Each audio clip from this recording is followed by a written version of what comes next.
안녕하세요. 오늘은 유아기 장난감 어떤 기준으로 사야 할까?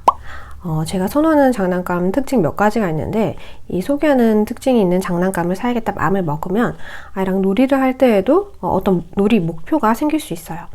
이 놀이를 통해 이런 발달을 자극시켜줘야겠다 이런 거요. 다양한 형태와 색깔이 있는 장난감. 다양한 형태와 색깔이 있으면 일단 놀이를 하면서 여러 가지 색과 도형을 당연히 배울 수 있습니다. 왜 두더라기 장난감들은 되게 형형색색이잖아요. 도형도 많이 들어가 있고. 그런 특징적인 요소가 조금이라도 있는 장난감을 선호하게 되는 것 같아요. 형태와 색깔이 있으면 아이가 새로운 개념을 배워야 할 때 그것들이 힌트가 되어주기도 하고, 그리고 주의 집중하는 데 도움이 되어주기도 합니다. 예를 들어서 부엌 세트 장난감으로 논다고 했을 때 아이가 숟가락을 못 찾아요. 그러면 그때 가운데 칸에 봐봐 거기 있어가 아니라 가운데 노란색 안에 봐봐 거기 숟가락 있어 하면은 이 노란색이라는 색상이 단서가 되기 때문에 아이가 훨씬 빠르게 찾을 수 있고, 동시에 노란색이 위치한 그곳이 가운데라고 불린다는 사실도 알 수 있게 되는 거죠. 형태도 마찬가지예요. 네모, 동그라미, 별 이런 형태나 특정할 수 있는 모양 이런 것들이 단서가 될 수 있어요. 그냥 여기 있잖아 이렇게 하면 돼가 아니라 여기 네모 안에 있어, 별 모양을 당기면 돼 와 같이 말을 해주는 거죠.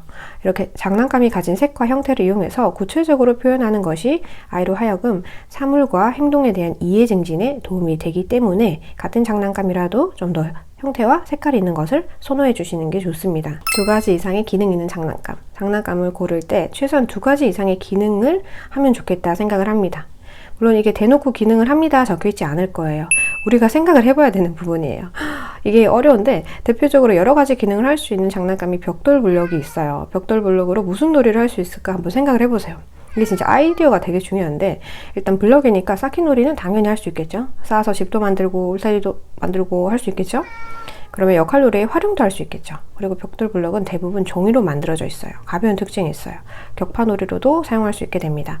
아무리 힘이 약한 아이여도 가볍게 툭 치기만 해도 쓰러지거든요. 도미노처럼 세워서 놓을 수도 있겠고요. 혹은 그 간격을 넓게 배치해서 장애물 피하기 놀이도 할 수 있겠고요.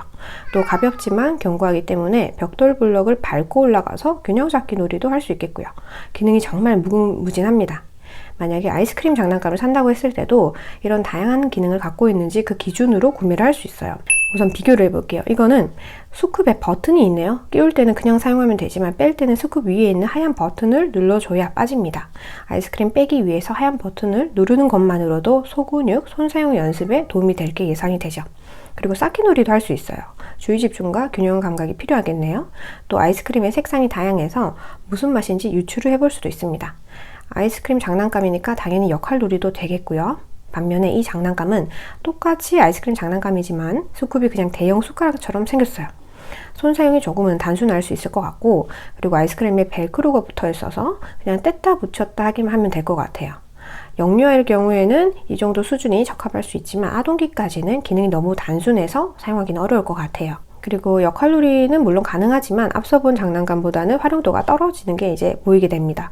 이런 식으로 한 가지 장난감으로 여러 발달 기능을 자극시킬 수 있는 장난감을 이제 선호하는 편입니다. 그리고 3번째는 다칠 위험이 적은 장난감. 특히 활동성 있는 장난감 중에서, 이건 굉장히 당연한 얘기이긴 한데 그만큼 또 정말 중요한 부분이기도 하거든요. 특히 활동성 있는 장난감을 고를 때는 꼭 중요하게 보셔야 됩니다. 활동성 있는 장난감 종류가 뭐가 있죠? 공, 칼, 총, 화살, 다트, 샌드백 이런 것들이 있죠. 예를 들어서 칼 장난감을 산다고 했을 때 하나는 플라스틱인데 버튼을 누르면 멋있는 소리가 나고 아이가 좋아하는 그림이 그려져 있어요. 반면에 다른 하나는 소리도 안 나고 그림도 없고 그냥 스폰지라고만 해볼게요.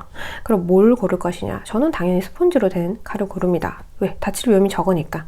칼 장난감은 휘두르는 게 주 기능이에요. 제재 없이 스트레스도 풀면서 잘 휘두르려면 무조건 푹신한 게 좋습니다. 아무리 아이가 좋아하고 소리가 난다고 해도 휘두를 수 있는 장난감을 플라스틱으로 된 거를 산다고 하면 잠시 들고 다니다가 보관하는 정도밖에 되지 못해요.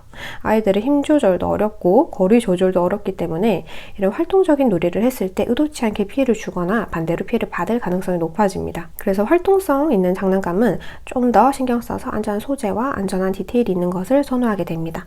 공을 산다고 했을 때도 이거를 힘껏 던졌을 때 어떻게 될 것 같은지를 생각해 보는 거죠. 물론 이 또한 아이의 연령대와 규칙 수준, 규칙 준수 수준 이런 것들을 고려해 볼 수 있어요. 그리고 네 번째는 일상생활에 적용될 수 있는 장난감. 언제나 아이들이랑 놀이할 때면 이게 어린이집에서 진짜 일어나는 거라고 가정을 해보자. 이 놀이로 삶의 팁을 알려줘보자. 이 장난감으로 문제 해결력을 길러줘보자. 과학적 원리를 알게 해보자. 이런 생각들을 갖고 놀면 좀 더 효과적이에요.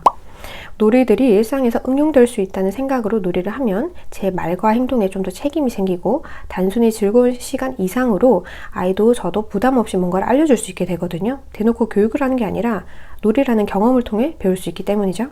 그래서 역할놀이로 사용되는 장난감을 좋아하기도 합니다. 뭐든 할 수 있거든요. 사회인지를 기르는 장난감으로 역할놀이만한 게 없어요. 병원놀이, 학교놀이, 마트놀이, 식당놀이, 엄마 아빠 놀이 정말 다양하고 이때 들어갈 수 있는 동물 피규어도 있을 거고 사람 피규어도 있을 거고 물건들도 있을 거고 필수 장난감이 돼버립니다. 역할놀이 안에서 오고 가는 대화, 행동, 물건들 이런 것들이 아주 중요한 놀이 기능 중 하나로 발휘가 되기도 해요. 놀이라는 가상 속에서 진짜 사회를 안전하게 연습할 수 있게 되는 거죠. 그리고 조작 가능한 장난감도 좋습니다. 나사를 풀면 분해가 되고 다시 조이면 결합이 되고 이런 일련의 과정들에도 과학적 원리가 숨어져 있잖아요. 일반적으로 오른쪽으로 돌리면 조여지고 왼쪽으로 돌리면 풀어지는 나사처럼 일상에서도 뚜껑 하나를 열 때조차 오른쪽으로 돌릴 때면 나사 갖고 놀 때처럼 오른쪽으로 돌리니까 뚜껑이 빠지네? 말을 해줄 수 있게 돼요. 자판기 놀이도 돈을 넣고 음료수 버튼을 누르면 해당 음료수가 나오죠. 이 역시도 1:1 대응이라는 수학적 원리가 숨어져 있고 놀이할 때 신기하다 이렇게 끝나는 게 아니라 콜라 누르니까 진짜 콜라가 나왔네? 그러면 사이다 누르면 사이다가 나올까? 하고 조금 더 말을 붙여주면 작지만 원리 이해에 도움을 줄 수 있게 됩니다. 그러면 아이가 음료수가 들어가 있는 곳을 들여다봐요. 진짜 콜라가 그려진 칸에 콜라가 들어있나 하고 보는 거죠. 자동차 장난감을 사더라도 하나는 바퀴가 매끈한 걸로 고르고 하나는 고무 바퀴를 고를 거예요. 그런 뒤에 놀이할 때 위에서 아래로 굴려보면서 비교해 볼 수 있겠죠. 매끈한 바퀴는 빠르게 내려갈 것이고 고무 바퀴는 안 내려가거나 느리게 갈 것이고요. 이 마찰력을 개념적으로 배울 나이는 절대 아닌데 일상생활에서도 응용해 볼 수 있게 하는 부분이거든요. 마치 비 오는 날에 바닥면이 매끈한 것을 고를 것인지 고무로 된 신발을 고를 것인지 말이죠. 가장 중요한 거는 아이 발달 수준에 맞는 장난감을 일단 제공해 줘야 되는 거고 아이가 9살이지만 생활 연령이 7세라면은 7세에 맞는 장난감을 일부 섞어서 제공해 줘야 됩니다. 장난감도 단계가 있거든요. 학습지처럼 생각하시면 돼요. 아직 더하기도 안 됐는데 뺄셈 진도 나가는 게 의미가 없잖아요. 아이도 위축되고 장난감이 우리 눈엔 다 똑같고 갖고 놀자면 다 갖고 놀 수 있을 것 같지만 사실은 아니에요. 아이들에게 장난감일지라도 자기가 어렵다고 느끼면 그 역시도 숙제 같은 것이 됩니다. 연령대별로 갖고 노는 장난감, 놀이 방식이 나뉘는데 아이가 또래 친구들이 다 하는 놀이랑 장난감을 선호하지 않는다는 건 아직 준비가 안 된 것일 수 있습니다.